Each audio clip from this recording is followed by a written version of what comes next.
Hi welcome to అర్నాస్ with kitchen. ఈరోజు కుక్కర్లో బిస్బెల్లబాత్ని ఈజీగా ఎలా చేసుకోవాలో చూపిస్తాను. నవరాత్రుల్లో ఇలా చేసి ఒకసారి అమ్మవారికి నైవేద్యంగా పెట్టుకోవచ్చు. లంచ్ బాక్స్ కూడా సూటబుల్గా ఉంటుంది. మధ్యాహ్నం వరకు కూడా టేస్ట్లో ఎలాంటి చేంజ్ లేకుండా ఉంటుంది. వీడియోను స్కిప్ చేయకుండా చూసేయండి. 1 కప్పు బియ్యము, 1/4 కప్పు కందిపప్పును వేరు పాత్రలో వేసుకొని వాష్ చేసి హాఫ్ అన్ అవర్ పాటు నానపెట్టుకోవాలి. టైం లేకపోతే 15 మినిట్స్ అయినా సరిపోతుంది.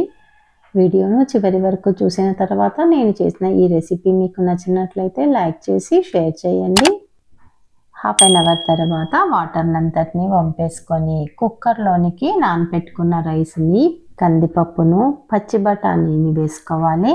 క్యాప్సికమ్ ముక్కలు, క్యారెట్ ముక్కలు, చిక్కుడుకాయ ముక్కలు, ఆలుగడ్డ ముక్కలు, దోసకాయ ముక్కల్ని వేస్తున్నాను. ఇవే కాదు, మీకు అవైలబుల్గా ఉన్న వెజిటేబుల్స్ ఏవైనా వేసుకోవచ్చు. ఉల్లిపాయ ముక్కల్ని కూడా వేస్తున్నాను. దేవునికి నైవేద్యంగా పెట్టాలి అనుకునే వాళ్ళు ఉల్లిపాయని అవాయిడ్ చేయండి. టేస్ట్కి సరిపడినంత సాల్ట్ని, పసుపుని వేసి 5 కప్పుల వాటర్ని వేసుకొని మూత పెట్టి 4 విజిల్లు రానివ్వాలి. కుక్కర్లో చేస్తున్నాం కాబట్టి మనం యూస్ చేసే వెజిటేబుల్స్ పీసెస్ని కాస్త పెద్దగా కట్ చేసి వేసుకోండి, లేదంటే కలిసిపోతాయి. ఈ లోపల బిస్బెల్లబాత్ పౌడర్ని అయితే ప్రిపేర్ చేసుకోవాలి. స్టవ్ పైన ప్యాన్ పెట్టి 2 స్పూన్ల శనగపప్పు, 1 స్పూను మినపప్పు, 4 స్పూన్ల ధనియాలను వేసి 50% వేగిన తర్వాత 1/2 స్పూను జీలకర్రను వేసి మీడియం ఫ్లేమ్ మీద దోరగా వేయించుకొని ఒక ప్లేట్లోకి తీసి పక్కన ఉంచుకోవాలి. అదే కడాయిలో 1 స్పూన్ ఆయిల్ వేసి ఎండుమిర్చి, ఎండు కొబ్బరి, లవంగాలు, చెక్క, 1/2 స్పూను మిరియాలను వేసుకొని మీడియం ఫ్లేమ్ మీద దోరగా వేయించి పక్కకు తీసి పెట్టుకోవాలి. ఎగ్జాక్ట్గా మెజర్మెంట్స్ ఎన్ని గ్రాములలో వేసాను అనేది డిస్క్రిప్షన్లో ఇస్తాను, చెక్ చేసుకోండి. చల్లారిన తర్వాత మిక్సీ జార్లో వేసుకొని ఫైన్ పౌడర్గా చేసుకొని ఎయిర్ టైట్ బాక్స్లో స్టోర్ చేసుకొని 1 మంత్ వరకు యూజ్ చేసుకోవచ్చు. ఇలా పౌడర్ని తయారు చేసి పెట్టుకున్నామంటే మార్నింగ్ టైము హడావుడి లేకుండా లంచ్ బాక్స్ని తక్కువ సమయంలో ఈజీగా ప్రిపేర్ చేయవచ్చు.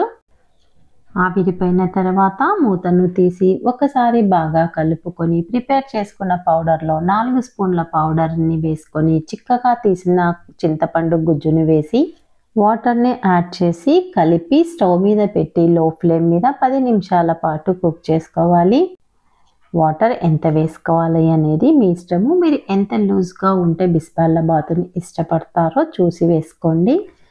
ఉపవాసం చేసే వాళ్ళకు కూడా యూజ్ అయ్యే విధంగా అటుకులతో బిస్బెల్లబాత్ని ఎలా ప్రిపేర్ చేయాలనో నా ఛానల్లో ఉంది. ఆ లింక్ని డిస్క్రిప్షన్లో పెడతాను. అవసరం అనుకునే వాళ్ళు విజిట్ చేయండి. మధ్యలో కలుపుతూనే ఉండాలి, లేదంటే అడుగంటిపోతుంది. ఇలా 10 నిమిషాల పాటు ఉడికించటం వల్ల మనం వేసిన మసాలాలన్నీ కూరగాయ ముక్కలకు, రైస్కు పట్టుకుంటాయి. 10 నిమిషాల తర్వాత స్టవ్ పై నుంచి దించేసి మరొక కడాయిని పెట్టి పోపు కోసము ఆయిల్ని వేసుకోవాలి. ఆయిల్ కాస్త ఎక్కువగా వేసుకోండి. నెయ్యితో పోపు పెట్టుకున్న టేస్ట్ అనేది సూపర్గా ఉంటుంది. ఆవాలు, జీలకర్ర, కరివేపాకు, ఎండుమిర్చి, ఇంగువ వేసి వేగిన తర్వాత ఆ పోపును బిస్బెల్లబాత్లోనికి వేసి కలుపుకోవాలి. బిస్బెల్లబాత్లోనికి ఎంత నెయ్యి వేస్తే టేస్ట్ అనేది అంత బాగుంటుంది. ఇందులోనికి కాంబినేషన్గా గుమ్మడికాయ వడియాలు సూపర్గా ఉంటాయి. మీకు నచ్చినట్లయితే డిస్క్రిప్షన్లో మెజర్మెంట్స్ని చెక్ చేసుకొని ఒకసారి ట్రై చేసి చూడండి. ఎలా వచ్చిందో నాకు కామెంట్ చేయండి. ఇంతవరకు నా ఛానల్ని సబ్స్క్రైబ్ చేసుకొని వాళ్ళు సబ్స్క్రైబ్ చేసుకొని బెల్ సింబల్ని నొక్కి యాక్టివేట్ చేయండి. ఫర్దర్గా నేను పోస్ట్ చేసే వీడియోలన్నీ మీకు నోటిఫికేషన్ రూపంలో వస్తాయి. ఏ వీడియోను మీరు మిస్ కాకుండా ఎంజాయ్ చేయగలుగుతారు. Thank you for watching.